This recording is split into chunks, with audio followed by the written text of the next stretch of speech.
En el día de hoy vamos a ver la historia del feminismo desde que empezó la Ilustración hasta que acabó con la consecución del voto femenino antes del 1945. Al siglo XVIII se lo conoce como el siglo de las luces.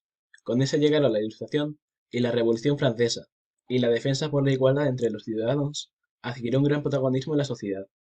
En 1789, en plena revolución, la Asamblea Nacional Constituyente francesa aprobó la Declaración de los Derechos del Hombre y del Ciudadano. Este documento, lejos de respaldar los derechos de todas las personas, recogía y proclamaba exclusivamente los derechos fundamentales de los hombres. Siendo parte de la Revolución y del movimiento ilustrado, las mujeres empezaron a ser conscientes de la opresión en la que vivían y decidieron luchar contra ella.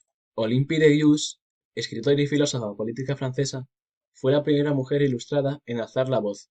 En 1791 publicó la Declaración de los Derechos de la Mujer y la Ciudadana, un artículo en el que reivindicaba que las mujeres pudieran tener los mismos derechos civiles que los hombres. La escritora y filósofa inglesa Mary Wollstonecraft redactó la Vindicación de los Derechos de la Mujer, un artículo en el que proclamaba la igualdad entre los sexos y afirmaba que la diferencia entre el hombre y la mujer no era algo natural sino cultural, un sesgo producido mediante la educación. Por eso, entre otras cosas, abogaba por una formación igualitaria. El poder reaccionó de manera muy negativa ante ese primer debate feminista ilustrado. Como respuesta, las mujeres fueron excluidas de los derechos políticos. Se prohibió que pudieran reunirse más de 5 mujeres en la calle, y muchas fueron encarceladas por sus ideales. Además, a inicios de 1800, el Código Napoleónico, que planteaba el matrimonio como un contrato en el que la mujer estaba obligada a obedecer a su marido, se extendió por toda Europa. Así, la Ilustración alumbró al feminismo, pero también supuso su primera gran derrota. La segunda ola feminista, también conocida como sufragismo, surgió en Estados Unidos y Reino Unido a mediados del siglo XIX.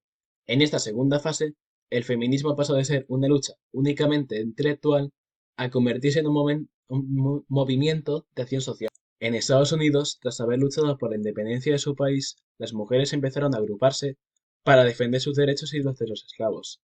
En 1848, Elizabeth Cady Stanton y Lucrecia Mott organizaron la Convención de Seneca Falls, la primera convención estadounidense sobre los derechos de la mujer donde, gracias a la firma de 68 mujeres y 32 hombres, se aprobó la Declaración de Seneca Falls o Declaración de Sentimientos. En ese primer programa político feminista se reivindicaba la igualdad de los derechos civiles, incluyendo el derecho a voto y la educación. Las mujeres inglesas empezaron a pedir el sufragio femenino en 1832, pero su solicitud fue completamente ignorada. Por eso, más de 3 décadas después, las sufragistas pasaron a la acción. Emily Davis y Elizabeth Garrett Anderson redactaron la Ladies' Petition, la primera petición masiva de voto para las mujeres, que fue respaldada por 1.499 firmas. Sus compañeros y aliados John Stuart Mill y Henry Fawcett presentaron el documento en la Cámara de los Comunes, donde la Ladies' Petition fue rechazada. En 1903, en vista de la persistente respuesta negativa, las sufragistas lideradas por Emmeline Pankhurst empezaron a irrumpir en discursos políticos, a asaltar los mítines del Parlamento y a usar métodos de lucha de los que fueron pioneras, como las huelgas de hambre, los encadenamientos, los sabotajes y el uso de explosivos. Pero pese a las múltiples estrategias que idearon para hacerse oír, las feministas continuaron siendo mayoritariamente ignoradas. El sufragismo estuvo liderado principalmente por mujeres burguesas blancas, pero al final de la segunda ola aparecieron feministas con otras realidades. Una de ellas fue Sojourner Truth, la eslava negra que habló de la doble exclusión de por ser negra y mujer.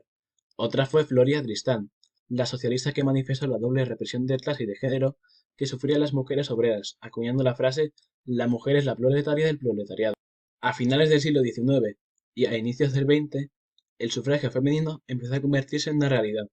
El primer país del mundo en aprobar el voto para las mujeres fue Nueva Zelanda, el 18 de septiembre de 1893. Le siguieron Australia en 1902, Finlandia en 1906 y Rusia en 1917. Finalizada la Primera Guerra Mundial, Reino Unido aceptó el sufragio femenino como agradecimiento a las mujeres por sus trabajos prestados durante la guerra. En 1920, Estados Unidos aprobó el voto para las mujeres blancas. En España, el sufragio femenino llegó en 1931, durante la Segunda República Española, pero desapareció nuevamente con la llegada de la dictadura franquista tras la Guerra Civil. Ahora vamos a hablar de dos mujeres. La primera de ellas era Elizabeth Garrett Anderson. Era hija de un importante hombre de negocios que creía firmemente que las mujeres y los hombres debían recibir la misma educación y Elizabeth decidió que quería ser médico. Elizabeth intentó ser admitida en alguna de las escuelas de medicina de Londres, pero no hubo forma. En ninguna de ellas quisieron impartir sus enseñanzas a la muchacha. Ella se dedicó a aprender de forma autodidacta en los hospitales londinenses trabajando como enfermera, hasta que el 28 de septiembre de 1865 se presentó al examen de la Society of Apothecaries. En un principio la entidad se negó, y no cedió hasta que las presiones de su padre, que amenazó con interponerles una demanda, surgieron efecto, por lo que aceptaron examinar a la joven. Elizabeth aprobó. ¿Y qué hizo la entidad entonces? Pues especificó en sus estatutos que no se admitía a las mujeres. Ella marchó a Francia, donde obtuvo en 1870 el título de doctora de la Universidad de París. Al regresar a su patria, en 1872, fundó el hospital femenino New Hospital for Women. 4 años después, el Parlamento británico aprobaba una ley que permitía el acceso de las mujeres a los estudios de medicina. La doctora contribuyó a la fundación de una escuela de medicina para mujeres, London School of Medicine for Women, donde ella misma dio clases durante años y para la que contrató como profesora de ginecología a la doctora Elizabeth Blackwell, la primera mujer médico estadounidense. En 1908 se convirtió en la primera mujer alcaldesa de Gran Bretaña, de un pueblo al que apenas 6 años antes se había retirado con su esposo, Aldeburgh. Ahora hablaremos de Emmeline Pankhurst. Es una activista política británica que en 1892 fundó la Liga en favor del derecho al voto de la mujer, movimiento sufragista cuyo primer logro fue la consecución, 2 años después, del derecho al voto en las elecciones locales para las mujeres casadas. En 1903, Emmeline Pankhurst fundó la Unión Política y Social de la Mujer, de la que se convirtió en secretaria general. Desde dicho cargo se enfrentó a los miembros del Partido Liberal británico, a su juicio principal obstáculo para la obtención del sufragio universal femenino. Pankhurst fue por ello detenida y encarcelada en 3 ocasiones entre 1908 y 1909. A partir de esa última fecha, la Unión Política y Social radicalizó su mensaje y a partir de 1912 fue dirigida desde París por Christabel Pankhurst, hija de Emmeline. Esta a su vez fue nuevamente detenida y encarcelada. Tras el estallido de la Primera Guerra Mundial, Christabel Pankhurst ordenó detener las actividades reivindicativas y el gobierno en respuesta liberó a todos los prisioneros, Emmeline incluida.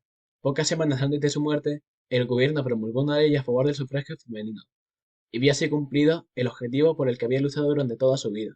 Y esta sería la bibliografía del trabajo.